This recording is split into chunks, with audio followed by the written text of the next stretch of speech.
ဘောတော့ဒီနေ့မှာဖွက်ထက်ပေါဝင်လာခဲ့တဲ့မောင်မောင်လေးကပဲကိုယ်တိုင်ကန်တဲ့အဆုံးသတ်မှလည်းဖြစ်ပါတယ်မောင်မောင်လေးနဲ့အခမ်းမင်းတန်းတွေရဲ့အားပြိုင်တဲ့အခိုက်အတန့်လိုလည်းဆိုရမှာလည်းဖြစ်တယ်မြောင်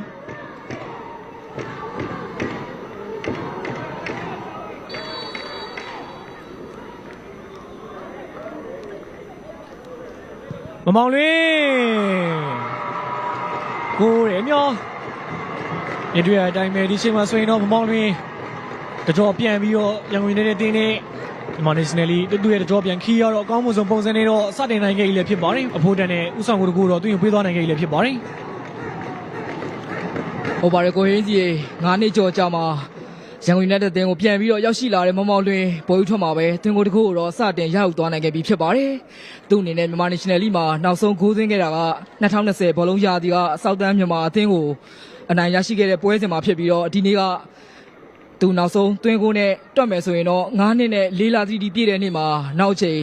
သွင်းကိုတကူတော့ထပ်မံပြီးတော့မြန်မာ